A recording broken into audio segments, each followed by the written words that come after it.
suspected coward, admitted coward. Controversy number one. Would not put a 10th person like, say, Spade, we do a top 10 and say, yeah, sure, no problem. Well, there's 9. Okay, so here's the top 9, and then a giant cop-out.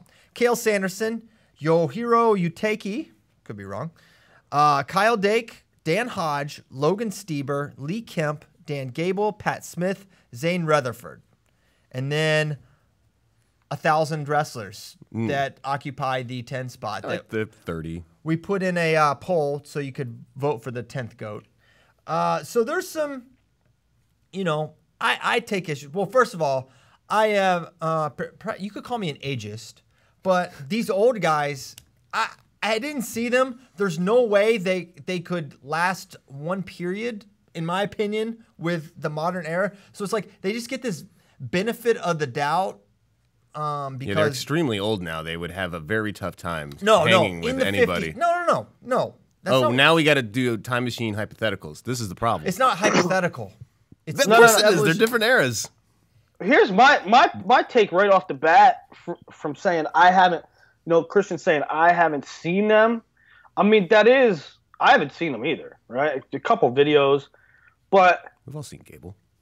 But when you're doing this list, the first thing is to define it, right? You gotta. What are the parameters of best? And then when Christian says, "I haven't seen them," now you're turning it into a subjective thing. Is this a subjective list, or is it all based on wins and losses? And in that sense, it becomes an unblemished thing. So if you have to see the guy. If you have to see the guy to rank them appropriately, then you're being subjective.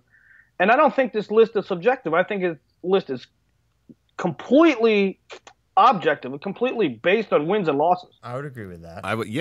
The goal is to be as objective as possible. But actually, the number one goal, which I think is getting overlooked, is to create conversation, which is great, which is what we're doing. And then the more fired up you get that I didn't leave at number 10, the more justified I feel in doing so. Well, yeah, but that's part of the. Okay, by that logic, you could have made Logan Stieber number 1, and by creating a conversation, you could say, I did what I wanted to do. That would be absurd. I'd have no justification for that. My justification for number 10 was I looked at all the guys that were left at them when I started putting up candidates. I was like, there's no way I could choose. I don't think it would have been hard to come up with a 10. For a while, I was like, definitely David Taylor was my number 10, and I voted as such in the poll.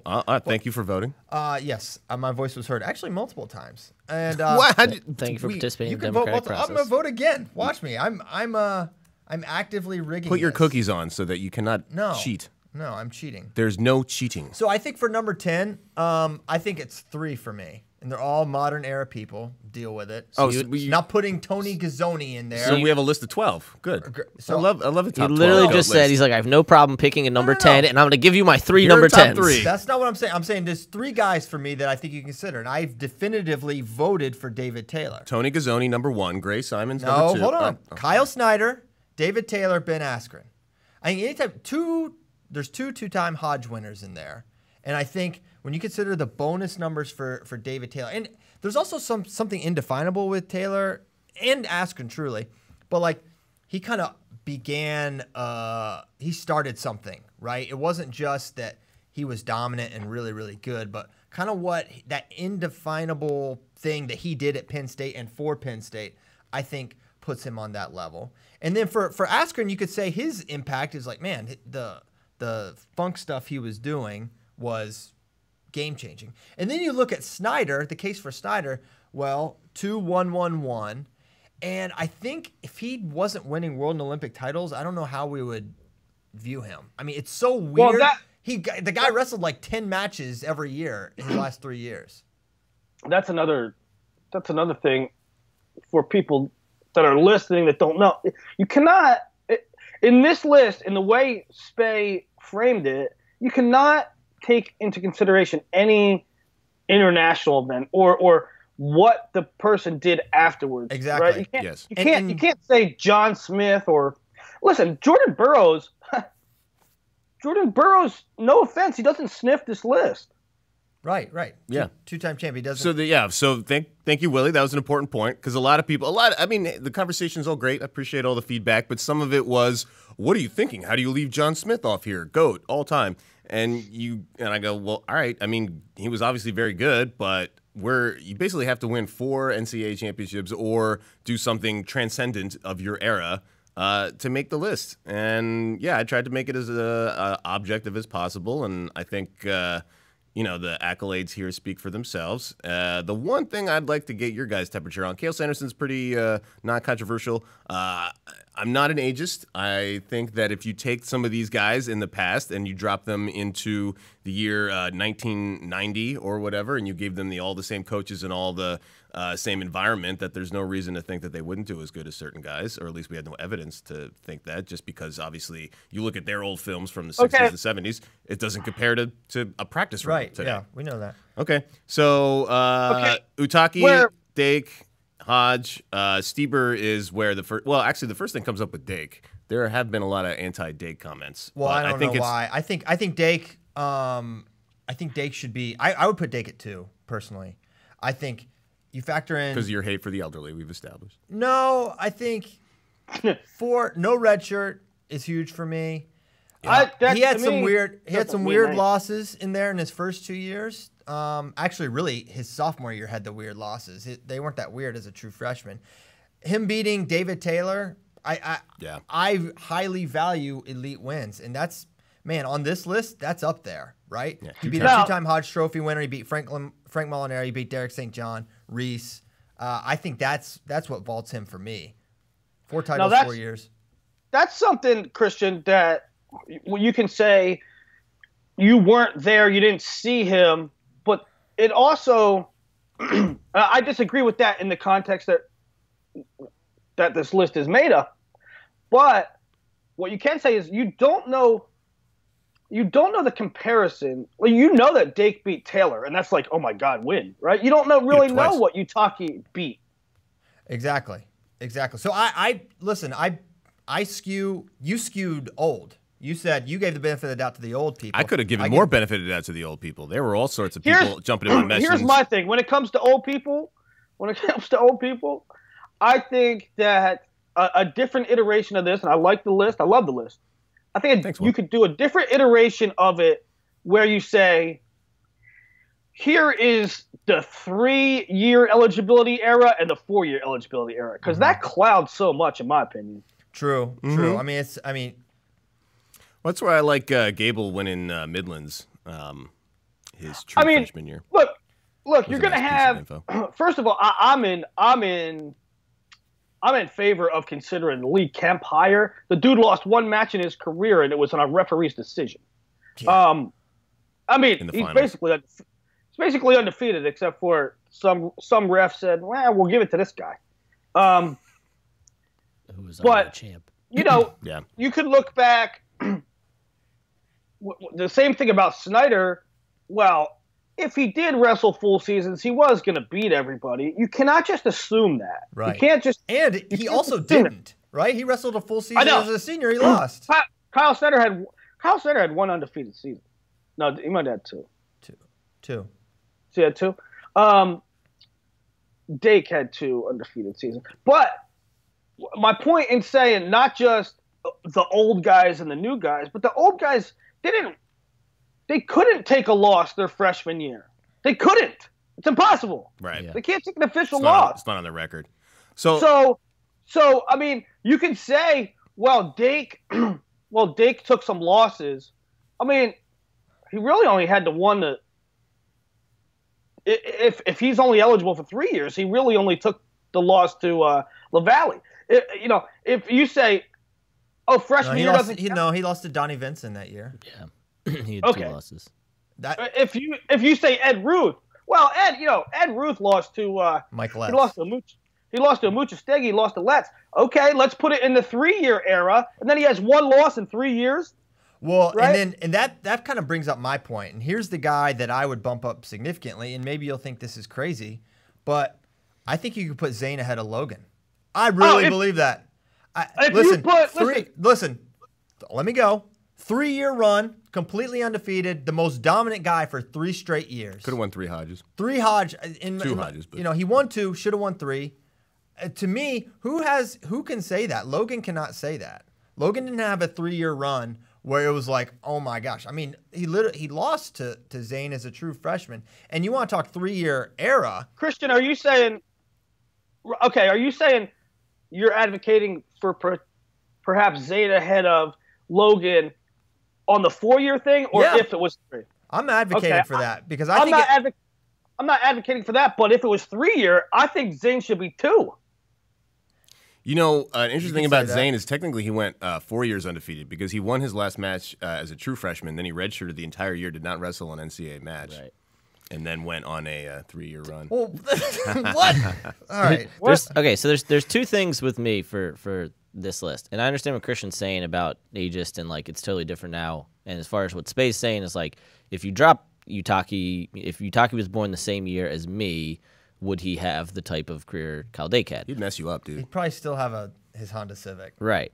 So there is like, you can only compare them against who they wrestled, like, because we have no other way to do it. So if Utaki was that much better than everyone, I like the quote that Spade put in from Myron Roderick. He said, I don't know how good he was because I never saw him challenge. So like, it's just possible that while Utaki may not actually be the second best wrestler all time in terms of like skill, he was so much better than his era that then elevates him to second best of all time. And then to Christian's point about Zane, look, like, the reason that Cael is number 1, unquestionably, even with like his bonus rate and all that, is because he had 4 undefeated seasons. Mm-hmm. And to look at undefeated seasons and how few there are and how hard it is to go undefeated 2 years and how even harder it is to go undefeated 2 years in a row, you look at like Pat Smith and Zane and you see these like crazy winning streaks. Like when you get over 80,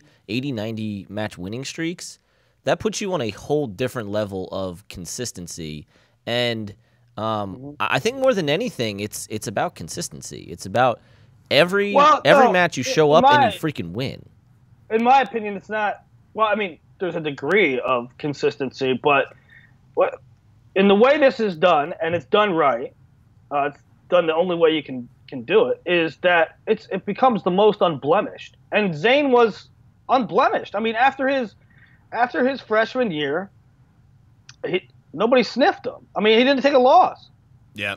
Well, and it's interesting. So Logan Stieber was the other one that I hemmed and hawed on, and I ultimately went with the 4 titles and then the second most career NCAA points as being like a tiebreaker. Because once you get past Hodge, I could totally look. I could see Logan going, like Christian said, to 9.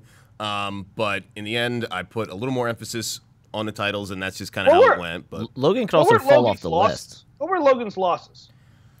Well, he lost to J.O. and Zane. That's it, right? No, he lost to Chris Dardanes.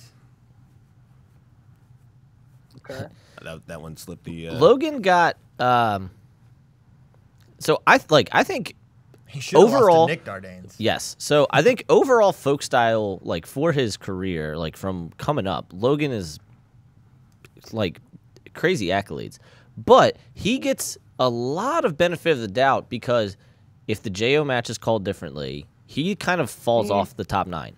If the Dardanes match, the Nick Dardanes match is called differently, that's another loss for him. And then he doesn't have a Hodge because that was his senior year. And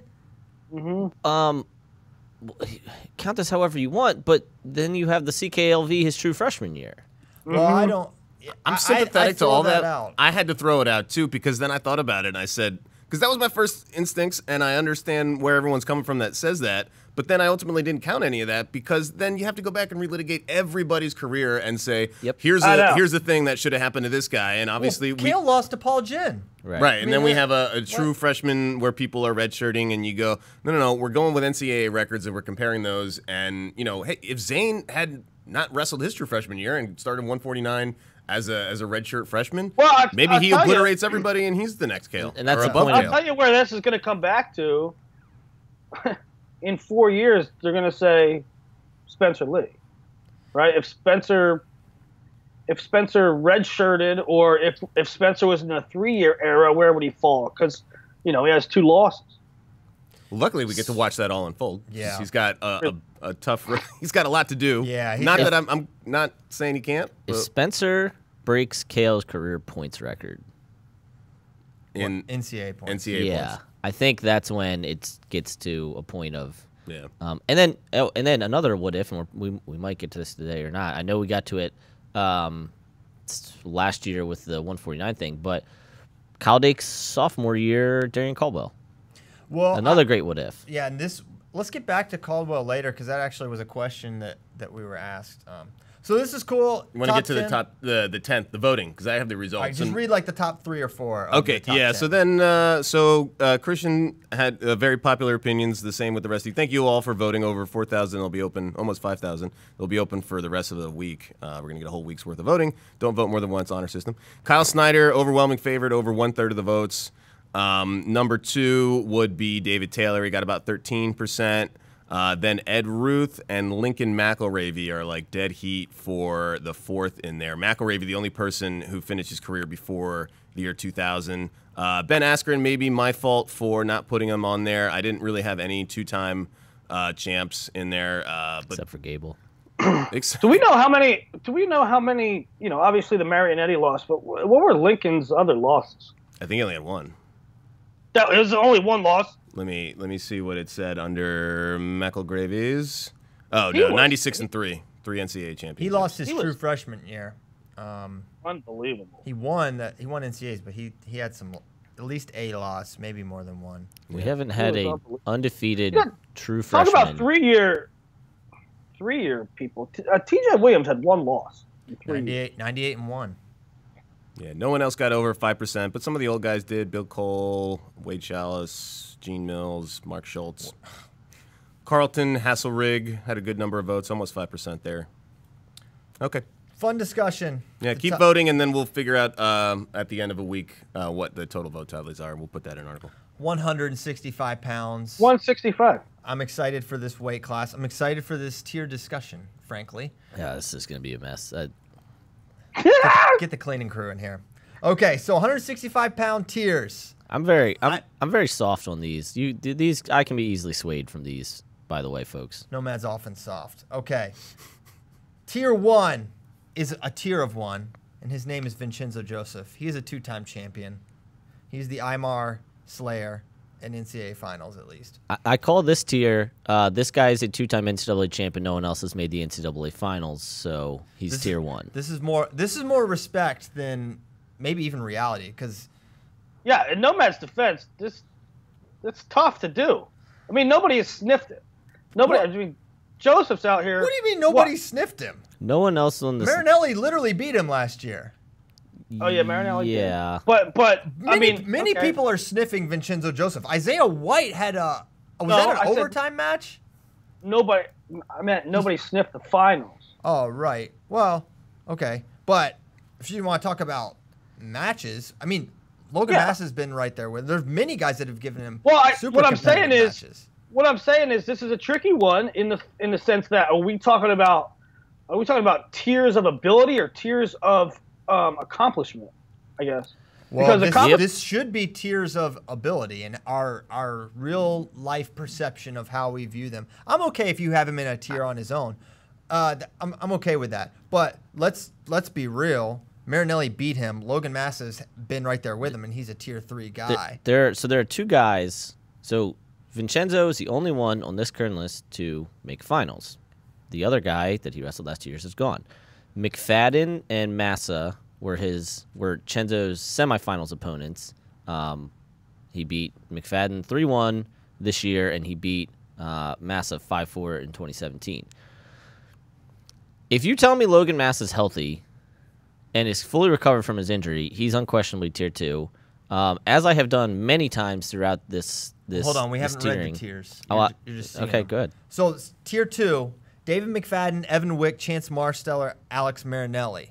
Tier 3, Logan Massa, Joe Smith, John J. Chavez, Bryce Steyert, and Isaiah White. Now, here's what I think of those tiers. I think I would probably chuck Steyert and maybe even Chavez out down into the tier below, and I would merge those tiers. Because I think I put Logan Massa right there in the McFadden class. I put Joe Smith at his best in that Wick, Marsteller, Marinelli, McFadden.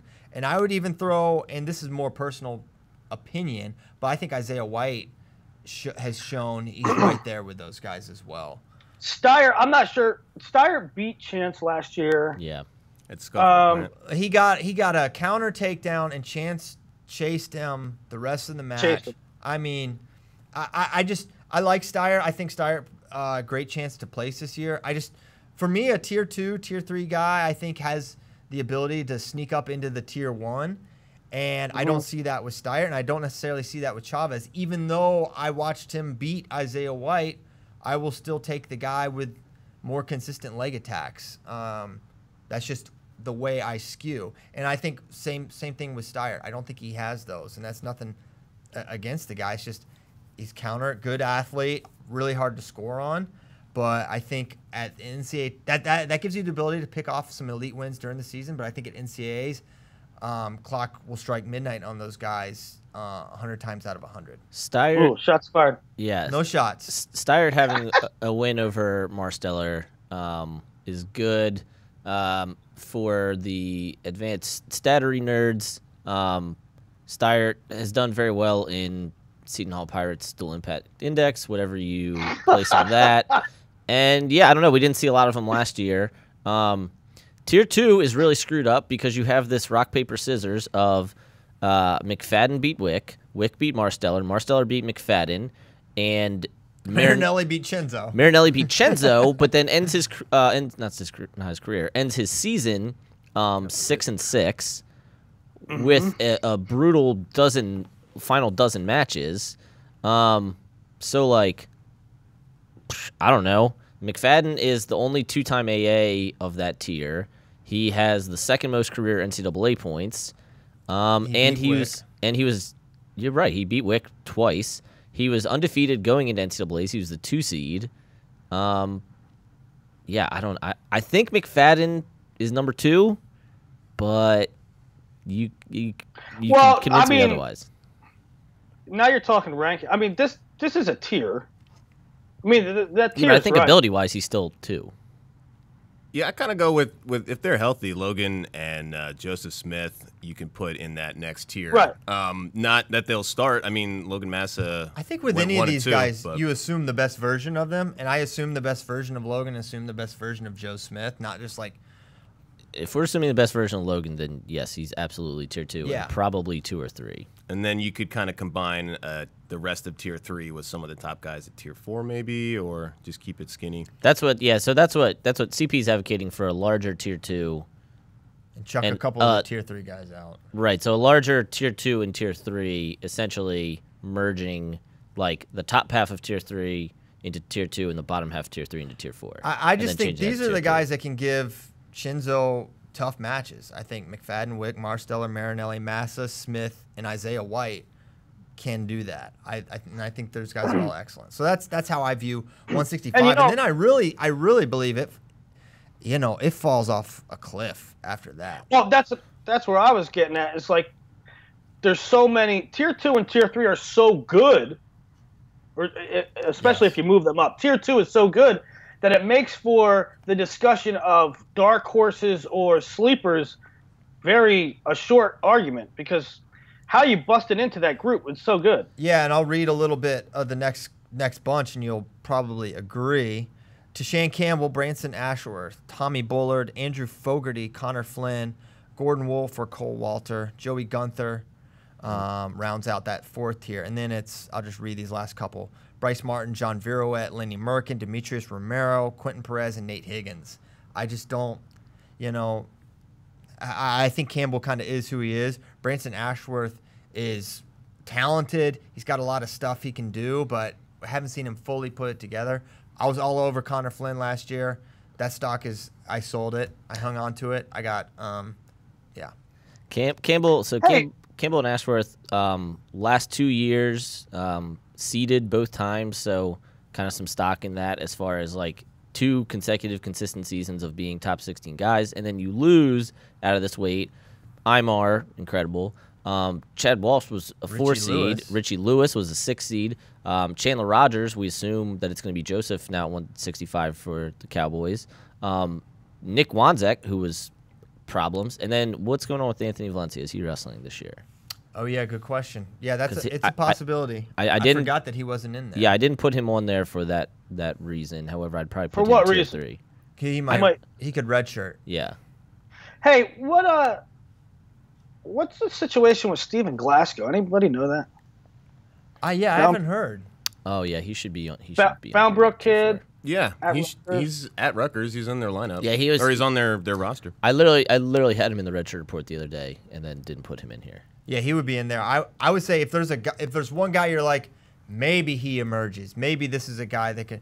Maybe it's him, and that's just like totally. That's just like looking for somebody. That's just like, man, I liked him in high school. I haven't seen him in a long time, but you know what? Why not? Another one we haven't seen in a long time that I didn't put in was Alar. Jake Aller should definitely be in here. I would Yeah. put him in the tier 3 or tier 4 class with the opportunity to maybe jump into that third. So mea culpa to those guys, but I did put them in the redshirt report, so not sure how they did make it in there. Who did John Birouette beat in NCAAs? Was that Chandler?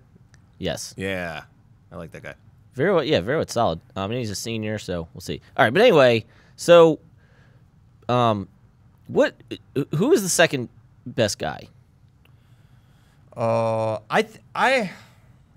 mean, it's McFadden, right? How do you not say McFadden? I think you think got to it's go on Massa. results, but you think just talent-wise, if we're going best Massa. If you tell me the best version of Logan Massa is on Friday, the Friday of NCAAs, you tell me we're getting the best version of Chenzo, the best version of McFadden, the best version of Massa. I'm going Massa is the guy that would make the finals.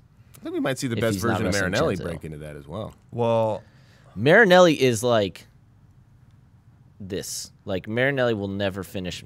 I don't think he'll ever make the finals, or I don't know if he'll ever win a title. What's but this? he will. right, the Hawkeye hater is I'm back. saying Oh! Marinelli's career. Marinelli You don't is talk about Sorensen. the rule Marinelli like will have a that. Sorensen-like career, Ooh, what?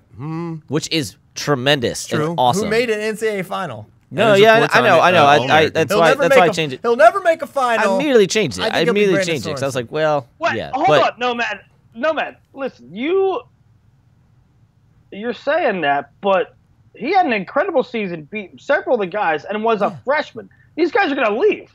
no, I know. He was in the top 3 for a lot of the year. Yeah, like ranked. Marinelli, I think certainly. I mean, he's got a shot at the title this year. It's gonna be I- really tough, and I wouldn't pick it, but he's a title contender this season. I think he certainly can. He beat Massa last year. He Yeah, yes, he did. He's But got he also some lost to bottom Massa. issues. He also lost to Massa. yeah, I know. That was Well, I like that he's young in too. maybe one of the craziest matches of the year. That was an Yeah. unbelievable. So I really, I don't know, man. And then Joseph Smith's such a mister. I think we're all a little cautious of getting too crazy with him. That's 100%. Yeah, wait Joseph's till I so see talented. it. Tier 3 guy. Yeah. That's why he's tier 3. What if Chavez makes another jump? Except he's not tier 3. I don't see Chavez emerging.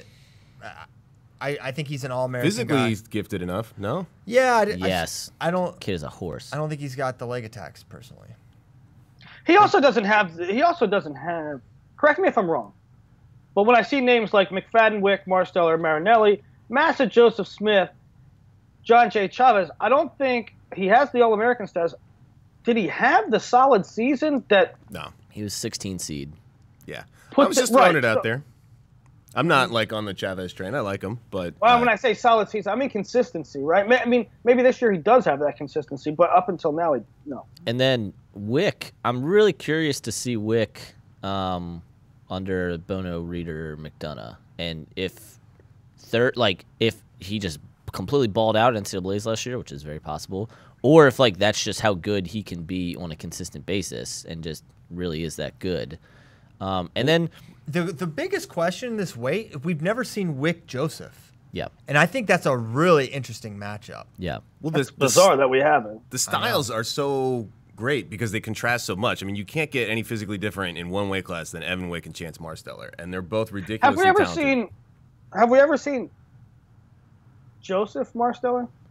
No, We also haven't We have Marinelli never Marsteller. seen Marsteller Bull. no, Yeah. that will be an absolute slugfest. That would Well, be awesome. And you have all these weird things like, okay, so of these guys, the only senior in the top 12 guys is Tishan. That's weird. McFadden was a 157, so we only have 1 year of him at 165. Wick, freshman last year. Marsteller won NCAA tournament, has been in college for 4 years. Marinelli, freshman last year. Massa didn't really. Who did you last say year we only you had kind of 1 year at 157, 165? McFadden. He was a 157 his freshman year. He redshirted. Okay. And then 165, and now he's entering his year number 4.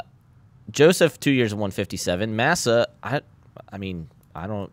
Yeah, full year last year, but I don't know how I look at it as far as I think he was hurt most of the year. So there's just this is just a weird weight. It's a weird weight. It's gonna be hard again. It's probably I'm maybe pretty the best sure weight. McFadden was a freshman 65. Was He beat Tanner Weatherman. Yeah. Yeah, he definitely was not. No, I don't think this is a weird weight at all. I think this is one of the most strict. Okay. I think this is one of the most straightforward black and white weights you have. Really? You don't think there's room I mean, for look at the top 8, top 10. I mean, there's your guys. Other weights you can get guys that are, in tier 4 that might be emerging, and but you don't think there's so you're saying it's straightforward for the top 10, but it's within the top 10 there's a lot of top 10 potential that could be, movement. You think it's clearly defined that it's McFadden, Wick, Marsteller, Marinelli? Oh, I do not. No. Okay. No, not in order, just the block of guys. Yeah, that I agree with completely. that's fine. Okay, so that's 165. It was an awesome weight last year. It's gonna be great this year. It was so much well. fun last year. Probably my fave. It was of the year last year. I think it was. I mean, 41 was awesome as well because you got someone like Yanni. But yeah, 65 was a blast. Those quarters at 65 were out of control. Even round 2. Love to go back and look at that, but not now. Next up, quick shout. Mark Branch got an extension through 2034 maybe. I don't know. They locked him up long term. Good on you, Wyoming. Keep that man in Laramie. For real, how long was it? Do you know? I think 2023. I just hope he stays there forever. He's good dude, good for the program. Do you think that gets him close to retirement age? I don't know, how old's Branch? Oh, hell no. He's still pretty young, isn't he? He's he's probably got another contract. Yeah, it's in or his two last contract. No. Yeah. No. And then there's going to be the free for all when John retires for that job, right? Who's going to go after that? You got how many head coaches has he? Probably personally Brad coached? Key. You got Brackey, you've got Coleman Scott, you've got Nomad, Mark Branch, Pat Pop, and then the guys that are there now. Espo, Chris Perry. Does Mark Perry throw his hat in the ring? He's probably not super welcome in Stillwater, but you never know. You never know. And then do us guys who are currently assistants, do they jump to Pendleton, Jameel, guys like that? Yeah. So that's interesting. Someone put UWW standardized testing. Is it testing? I thought we were talking about the calendar here. Schedule. Standardized testing? Who put Standardized testing? schedule. Oh, standardized I don't schedule. know. So Willie's been do talking all Willie's- these things you call them tiers for fears. And the one time that I put something in like that, you're like, this doesn't make any sense. Well, standardized testing. It's a standardized schedule. Well, Come no, on, think we about talk about when CTBS. UWW. Wait, hold on. When we talk frequently about PED use and the problem in wrestling, the idea of standardized testing with drug testing actually makes sense.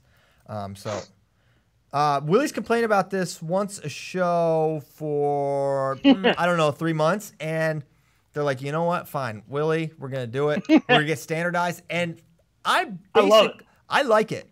I love like it. It's like boom, cadets, juniors, seniors in September. I love seniors in September. U23s in October. Fine, we'll take it. And then World Cup in November, I guess. I hate even that. though I kind of like World Cup as getting it started. I think it's going to hurt the World Cup participation. Oh, it's going to destroy it. There was a lot of pushback on that. I just glanced at it and then put it out on Twitter, and then got a few comments saying, "No, the World Cups." Because that feels like that's the end of the season. It's almost like ending with the All-Star game. I don't know. It got a lot of Pro Bowl comparisons. Oh, did it? Yeah. Okay. Multiple people Yeah. called it a Pro The Bowl. other thing Should that's get a lot of Pro Bowl comparisons. But that is going to happen. I mean, there's going to be less participation or less guys in shape. But I think it should be moved back at least to December. I must be in shape in September, also November. No. I never do this. I Right, cannot do it again. Two things that are weird to me. U23 Continentals in like March, and then the World Championships not until October. I don't know what they're trying to do with U23s. And March, then, April. I bet we see Pan Ams in April just because. And then World Cup in November when it's developmental season. Like that's when most stars are taking off, and when most guys who are like on the developmental upswing are competing. So it just makes a developmental tournament at that point. I'm just glad they got one, and that it makes 9 out of 10 category or what they have here makes sense. Yes. You know, you need a structure. It can't be like every year you don't know what's coming first. Cadets or this, cadets or that. I mean, and I don't think the whole world knows. I don't think like not just does the schedule not make sense some years and it's just thrown together helter skelter, but I think that I would assume that at sometimes the the federations don't know. USA Wrestling doesn't know when these things are going to be because sometimes their schedules like overlap. We couldn't send guys to. I mean, it didn't make a whole lot of sense to send guys to Pan Am's a couple times, you know. Yeah. So, yeah, the standard schedule is awesome. At least we will know when things are. Generally speaking, I mean, last year cadets were in what, October? September? Cadets being last is just weird. Yeah. Well, no more. From now on, it'll be last week of July. The only thing, and this kind of was always a thing, but what about when they have continentals? When they have continentals, the continentals are always going to be before teams are decided. So you have this ranking system / seeding system in place, and the starter is never going to be known. Right. Well, that's ultimately the difficulty with the ranking systems, right? Is it's trying to encourage. It's almost like there are too many because the guys that you want to go out and earn the number 1 and the number 2 seeds, they certainly don't have 4 ranking tournaments in them, and they might not even have A ranking systems in a Continentals. I mean, you haven't seen guys like Jordan Burroughs wrestle that many times. And he shouldn't for his career to keep that longevity going at this point. You don't want to see Burroughs out. I mean, as a fan, you selfishly kind of do, but then thinking of the long term, you don't. And then do they even care? Right. Like, does Sedge Live really care? Like, because that was always the thing that bothered me when this was rolled out. I know. Like, but they try to make it objective or subjective. No, objective. Yeah. And they try to make have let's not just seed guys. Let's make it merit based. But then the guys that should get merit based points don't participate. Yeah. Right. So they the should put more emphasis on the World Championships and less on 4. That's just too many. But I like the idea. But we're getting off on a tangent. It's good. It's good overall. Okay, to questions. We're starting with a hot one. FRL question from Zach Donahue. Top 5 cities where Wrestling Nomad would definitely die. That is. Dagestan? I have one that's probably not on the board. Talk about coming in hot. So he's from Baltimore County, for whatever that means. So we can cross off Baltimore. I think he can navigate that without dying. I think he does better in the cities. He's been to Paris, did not die. He lives in Austin and Baltimore, did not die. Paris is awesome. I'm going Boone, West Virginia. He would definitely die. If you've seen the Wild, Wonderful Whites of West Virginia, Oh, great flag. he would 100% die there. You would get caught up in the game one way or the other. Likewise, I'm going to go Geary, Oklahoma. Yep, they would. Geary. They would hate you there. No, I mean you would. If you lost your car or something, you would have to walk like 70 miles to the nearest payphone. Yeah, so it's not like Compton. It's not Camden, New Jersey. No, if he was in Compton, he'd make friends. People would look out for him. Yeah, he's figured that out. This is just a wild question. I mean, this is amazing that we're starting with. I'm tickled by it, but I'm gonna say Nomad. You're gonna go on some like wedding in the Caribbean somewhere, Aruba or whatever, and you're just gonna blend in and just live there and die of old age on the beach, running a moped stand or something. Tupac. Yeah, you and Tupac, right? I could see that. Just a vacation death. Okay. People forget. I'm gonna nominate some city in Thailand. Oh no. Now we're going. He would not make it. People forget Tupac went to Baltimore School for the Arts, and him and Jada Pinkett Smith were like this. How could anyone ever forget that? Yeah, many people do forget that. Shout out to Tupac. Okay, and this was I alluded to this question before. How do you guys believe the potential #1 seed Darren Caldwell versus #4 seed Cal Dake semifinal would have played out in 11 if Caldwell had not have injured out of the tournament? Caldwell wins. So, no. That version of Darren Caldwell would never beat Cael Dake, period, end of discussion. And I am, now the question, the hypothetical question is this. Best version Darren versus Dake. Yeah. Sure. Did you even watch the ACC finals? Caldwell struggled with Derek Valenti. Okay? He is not beating fine. Cael Dake. No, it's not fine. It's not That's fine. fine. He would lose to Cael Dake. It's not fine. He would lose 100%. No. There's no way. Yeah. Dake would beat Why, Nomad? Why? Why? Because The guy's Caldwell. struggling at ACCs. He's struggling all year. Then, That's fine. You can struggle all year. You can struggle all year, and you can still win NCAAs. And Not Darren that- Caldwell is literally the person. Darren Caldwell, probably the only person athletically who can match up with Dake. No, Because Dake not is that a version. super. Not that version. You're taking Well, the all right, Metcalf Slayer.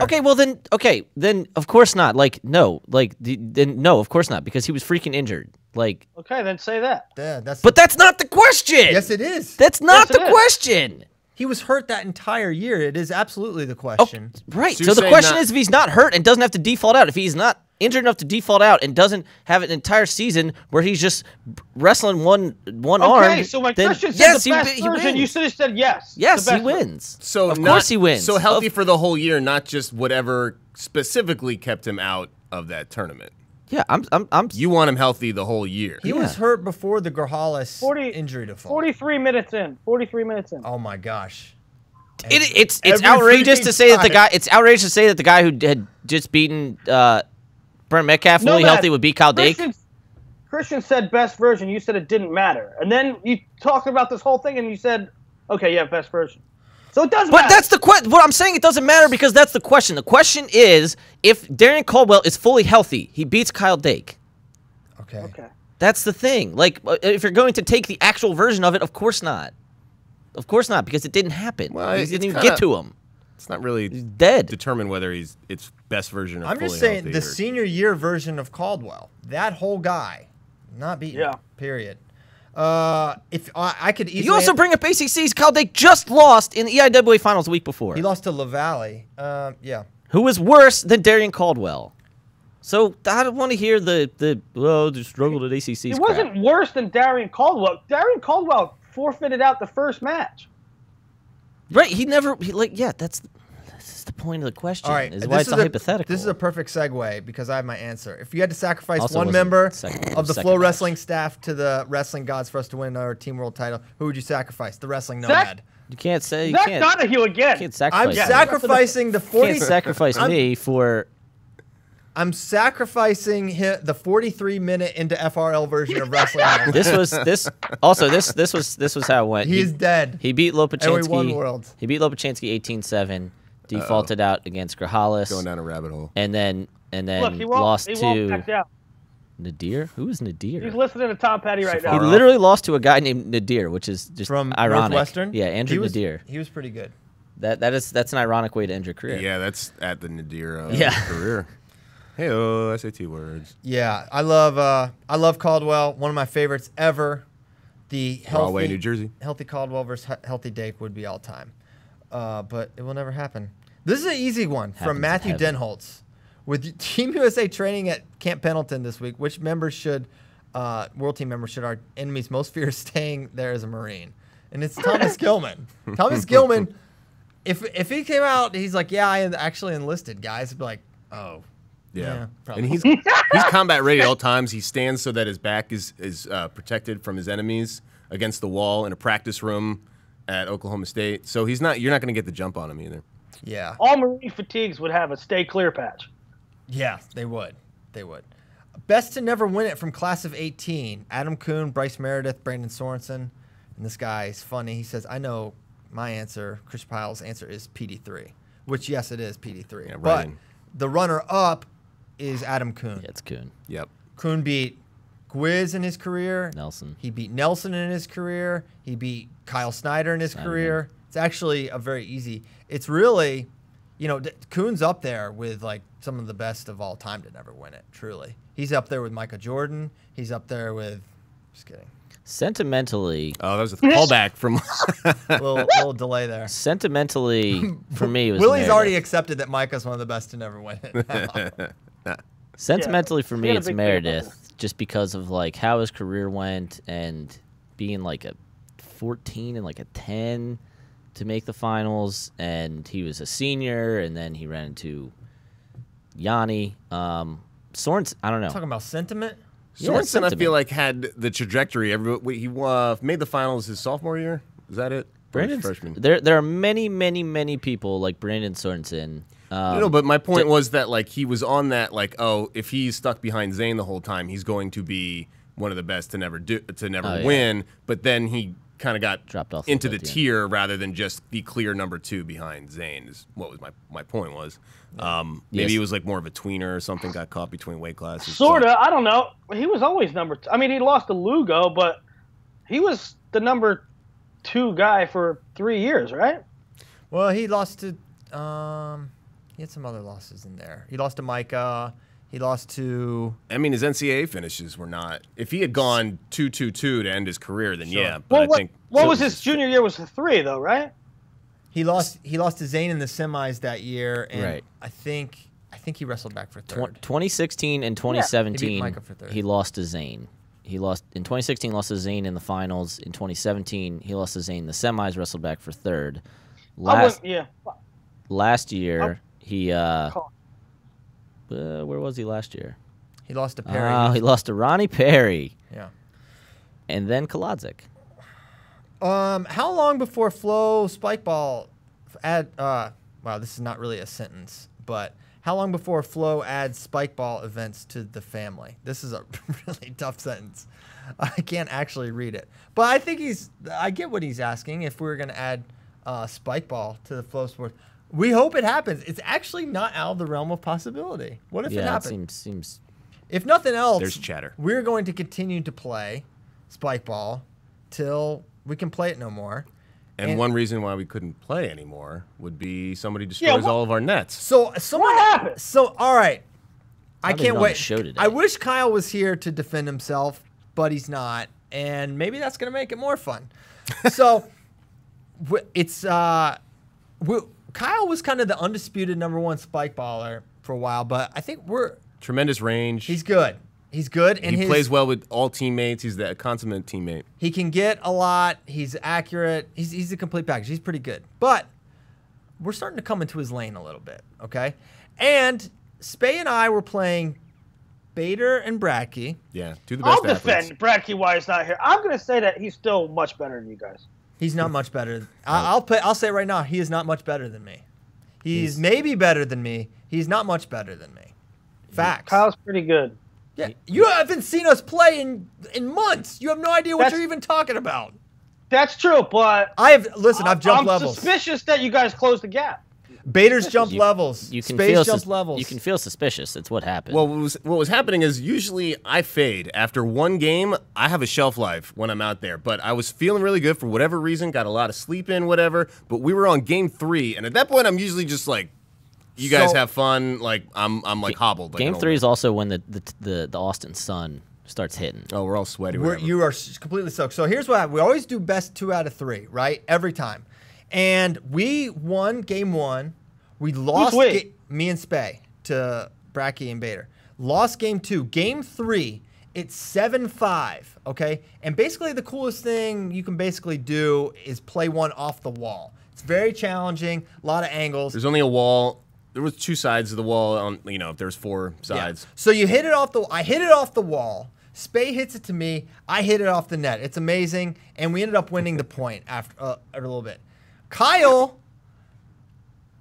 the ultimate competitor, throws a little temper tantrum. He kicks the net and snaps it immediately. Yeah, a big solid kick. Also, they almost returned our awesome shot. I know. With their own wall shot. Bader hit it off the wall and set up Cael. Cael was right. He was hovering over the net, and the hardest thing to do, one of the hardest things, is to follow the ball when you're not looking at the net, and then hit the ball, and then somehow know where the net is when you're not looking at it. And Cael missed, and he's standing right over the net in like an all-one motion. It's like hits the ball, misses the net, his foot kicks the net. You hear the crack. Everyone just goes, "Oh well, good game." So I see a Twitter pic of Cael or a video, Cael trying to fix this Spikeball net.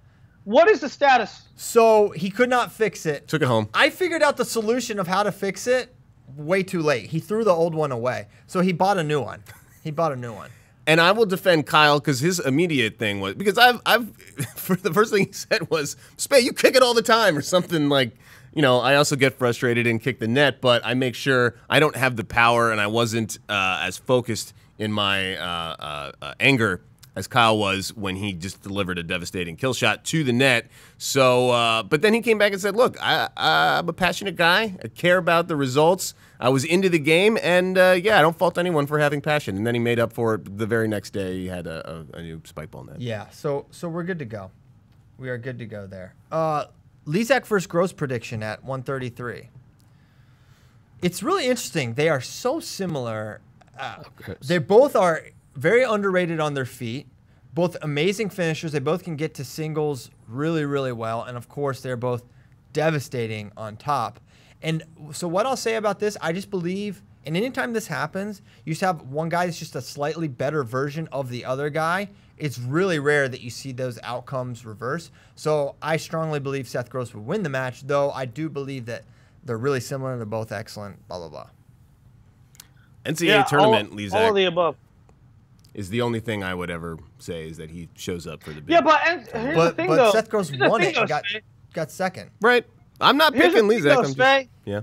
The NCAA version, a lot of times Lezak has been regular season peaks and valleys because of the weight thing. Theoretically, he shouldn't be that much this year.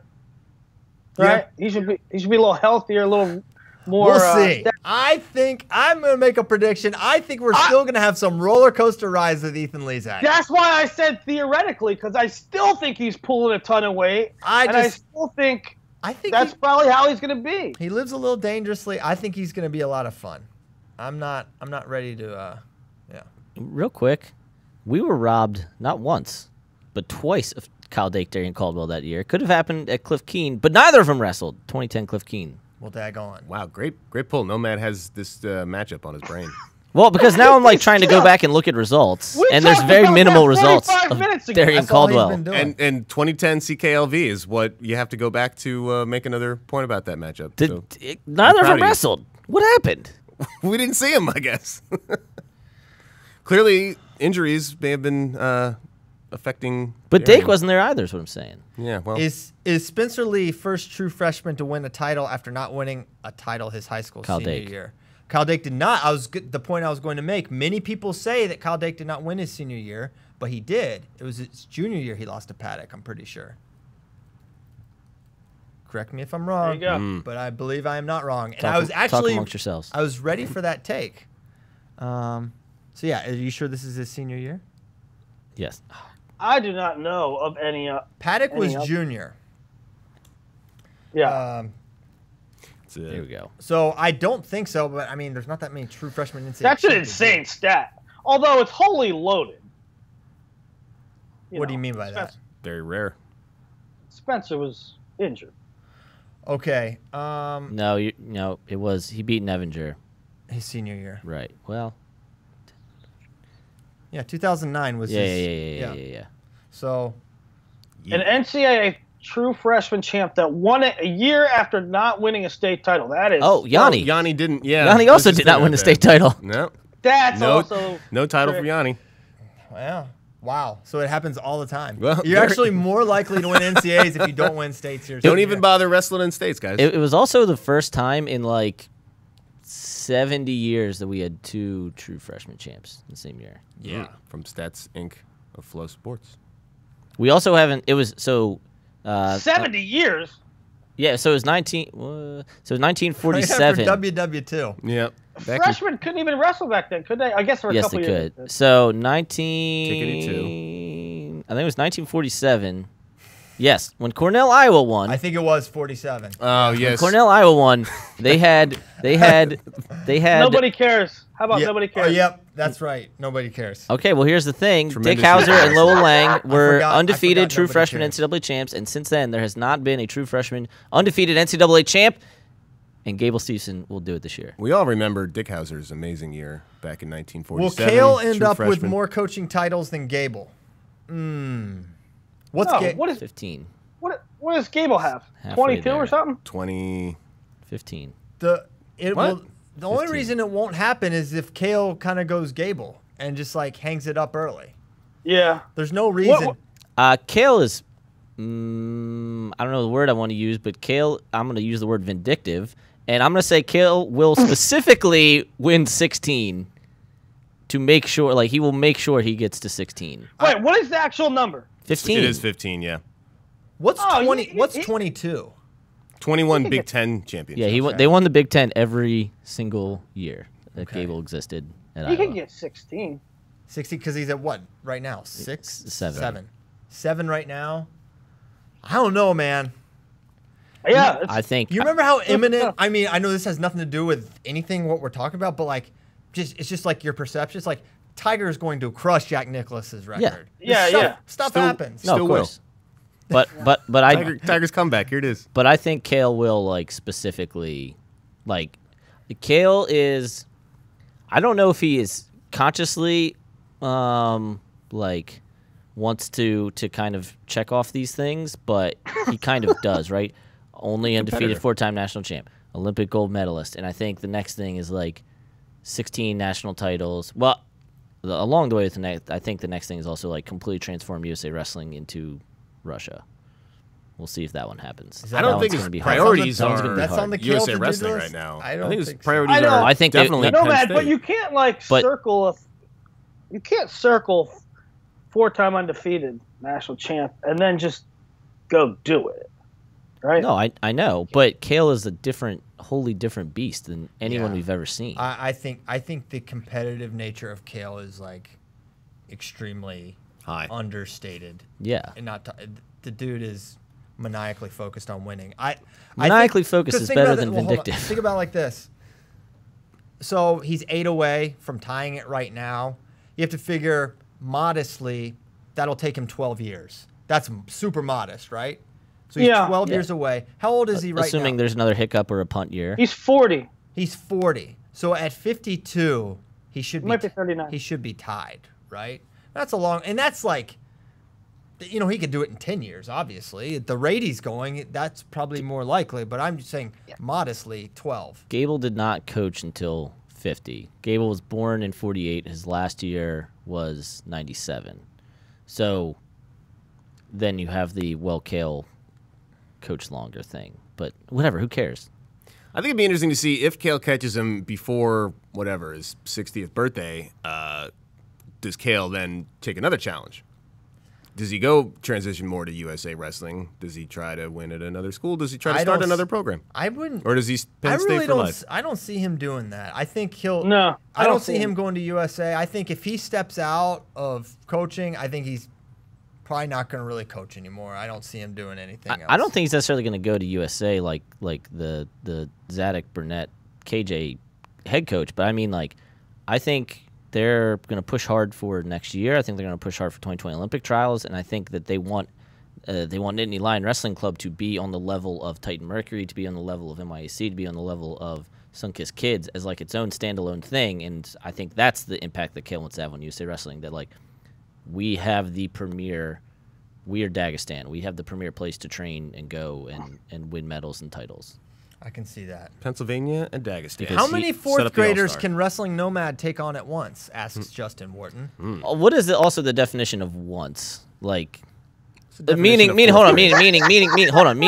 meaning like steady stream of No, like there's, of you're surrounded. How many can surround you and attack you, and you not get pinned or taken I don't know, down? it's like 8 or it's 6. I don't know. It's not hot. It's not many. Like the weight of the weight and would be a the weight lot. in arms. That's what I'm saying. The weight in arms like adds up very quickly. Yeah, especially a couple big fourth graders come in there and start bullying you. It might only take 2. You could only be 2. I'm gonna say 4. But the weight in arms adds up very quickly. There's fourth graders that weigh as much as you. That's true. Yeah, Anymore, absolutely. Absolutely. Kids are fat these days. Huge. They don't have to be fat. They could just be big. Yeah, but they're Man, I was in 4th grade, 90 pounds. Yeah. dang. What weigh 10 in what high is 4th grade? Hey, here's Freaking shrimp. a question from my boy Austin Summer, Lehigh Valley guy. It's not on here, but it's one I was wondering. It's one I was wondering what you guys would pick. He said something to the effect of, "What school would you, if your job was on the line, you have to lead a Division I program? What city? It could be a university that doesn't have a program, or I think that might have been the thing. It doesn't even have a program now. You have to go there. You have to start it. You're running it. Your job's on the line." I picked University of Georgia. Yeah, That'd be interesting. I'll probably smash you with my choice. I'm think about it. I'm staying right here. Yeah. There's probably You're going to go to the 40 acres? There's no state and university that could have a greater impact on wrestling right now. It doesn't have a program than University of Texas. There are so many kids in Texas.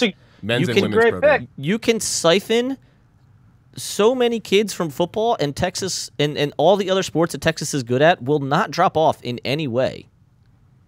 And then you could have a legitimately amazing wrestling state. It's a good pick, but you're not going to win national titles by siphoning off football players. You're going to win national titles, or you're going to keep your job, and you're going to make the program viable by recruiting elite talent. No, Yes. okay, well I'm I'm talking about you're running a Division I wrestling program to be successful. Oh, well, it's Penn State. I don't understand the Well, question. I don't understand the You have to question. What is the question? Start a new program. A college that Start a new exists program. that does not have one now. I'll say either. I don't know which one would be better. You break the tie, but I'm between UCLA and USC. Which would be the better one in California? Get the LA. Get a real. I mean, Stanford's like big time university, but I think one of those big time Cali West Coast schools. Yeah, you stole my. I was thinking. I mean, just selfishly, I would rather be in Southern California. So USC is probably my choice. The other one that no one's probably going to say, but I'll be an elitist here and say I'll start the program at either Yale, or restart the program, or Dartmouth. They have so many resources. They have billions in their endowment. Billions? It's like Billions? $30 billion. And if you have enough support there and you can figure it Yale out, should have then a you freaking can. team. Oh yeah, they could the loose change in their endowment pockets. They could fund a team. They don't do scholarships. There's no scholarships.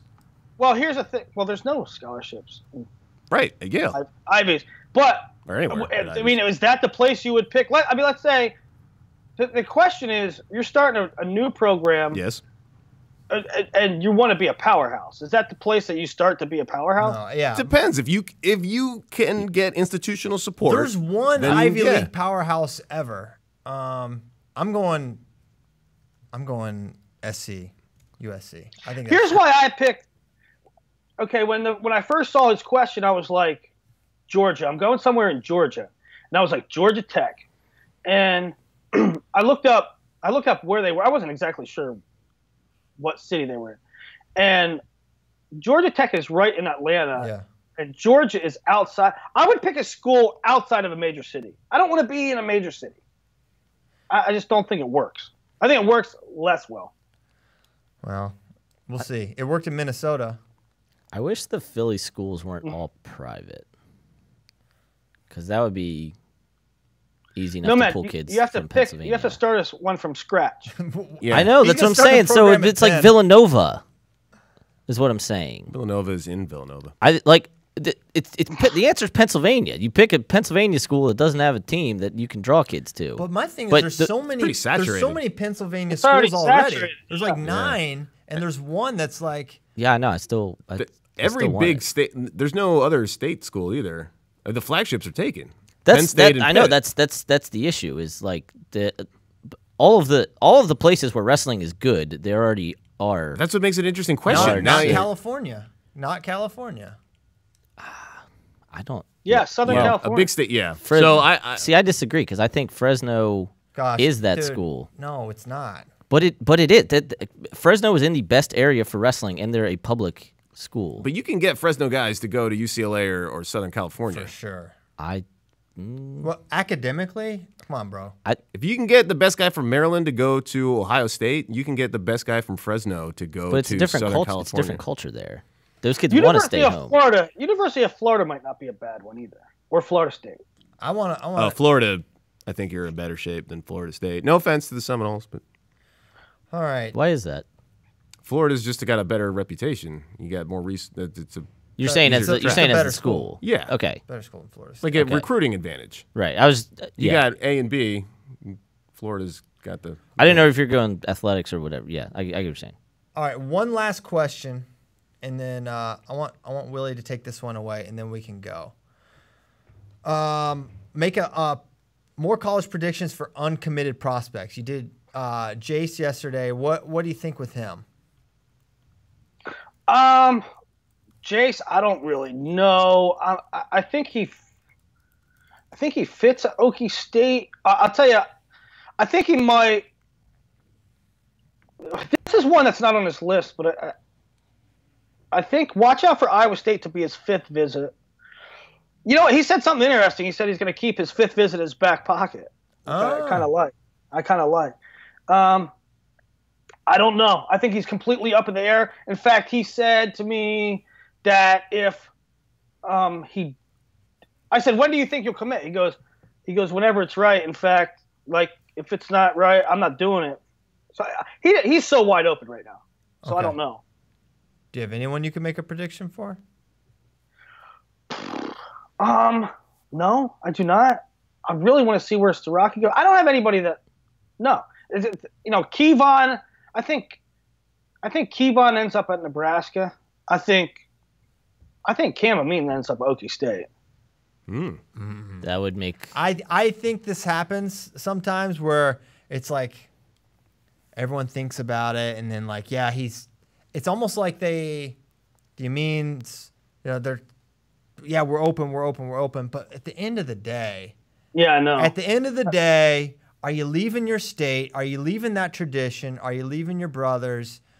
They have a need, and they have a need for him, right? A massive, massive need. It's need, great school, your state. It's going to be tough to say no to that, no matter how much, even if it was Penn State or Oklahoma State, it doesn't matter. I just think at the end of it all, that is just such a tough draw. Like you convince yourself, you totally convince yourself, be open-minded. Okay, I'm really open-minded. He probably is open-minded. And at the end of the day, you're going to do what everybody thought you were going to do. Just freak out. Freak out. It's like Dayton. Like exactly. I know a lot of people don't realize how how much up in the air that was, but then ultimately it doesn't, like as Willie has said 1,000 times, number 2 in recruiting means nothing. Yeah, Cael recruited the fire out of Dayton and made it, I think, pretty interesting at the very least for Dayton. But at the end of it all, it's just how do you don't leave John Smith, you don't leave Oklahoma, you don't all these reasons, right? Your dad went to Oklahoma State. He was teammates with John. That's where you go. They were on the same team together. All right. Hey, LJ and/or Hank are men in the control room. What do you call it? Control room. Control room. Okay, I'm adopting that. We're ready to go. FRL in the books for this Tuesday. Good job by you guys. Good job by you, Willie. We will be back Thursday. Bratke will be Batke. Nomad, throw some plugs. Kyle, thanks for letting me sit in your seat and keeping it warm for you. Nomad, Willie wants to plug for something. You guys, you ended the show recently with plugs. Okay, all right. Who's number 1? The show tomorrow, 10:30, and couple weeks. Going to be some really interesting weight class related stuff coming out. Wow, that's all-time tease. So this, but perhaps what you do brackets. what you do know, maybe on a day-by-day basis. Just be prepared. What you do know is it will involve weight classes. So that really narrows it down. Day by day. Thanks so much, guys. We will be back Thursday. Thank you to A6 for your support of Flow Wrestling Radio Live and wrestlers everywhere and making great wrestling shoes. Thanks. See you next time.